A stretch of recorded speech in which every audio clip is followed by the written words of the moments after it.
Yn y fideo yma, mi wnawn ni ystyried beth sydd yn gwneud siapiau yn siapiau cyfath. Nawr, mae siapiau cyfath yn union yr un siap ac yn union yr un maint. A fydden ni ymchwilio i'r syniad yma drwy ddefnyddio y meddalwedd PowerPoint yma. Nawr, yn PowerPoint dwi yn gallu ychwanegu siap i'r sgrin. Na i ddewis y siap sydd yn edrych fel y llythyr yn L fan hyn, ond yn fwy cywir efallai mathemategol, sy'n ni'n galw'r siap yma yn hexagon. Mae gan y siap 6 o ymylon. Nawr, gadewch i fi newid y lliw fan hyn ac ychwanegu perimeter neu bordor i'r siap i gael dangos yr perimeter yn well. Nawr, i greu siap sydd yn gyfath i'r siap melyn yma, gwybod dwi angen wneud yn PowerPoint ydy dewis y siap ac yna mynd i adref fan hyn, copio'r siap a wedyn gludo fo. Ac yna mae gynna fi siap sydd yn gyfath i'r siap greiddiol.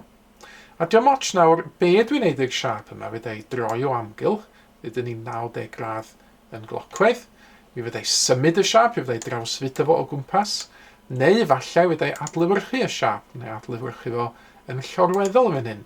Mae'r siap sydd gen i ar y dde o hyd yn mynd i fod yn gyfath i'r siap ar y chwith. Yr unig beth fydda i ddim wneud ydy newid maint y siap.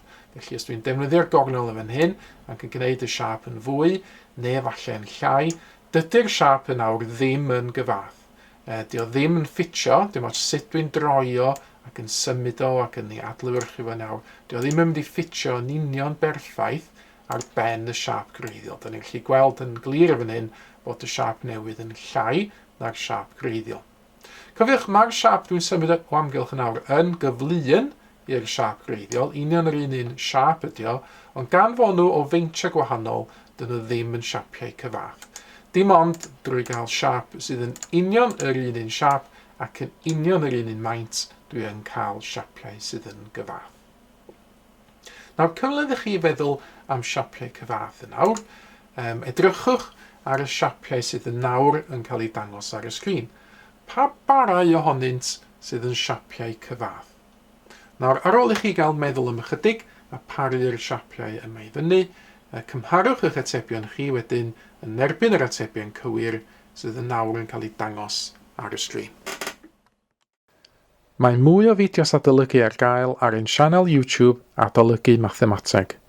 Am y newyddion diweddaraf neu holi cwestiwn, dilynwch ein cyfrif trydar @mathemateg.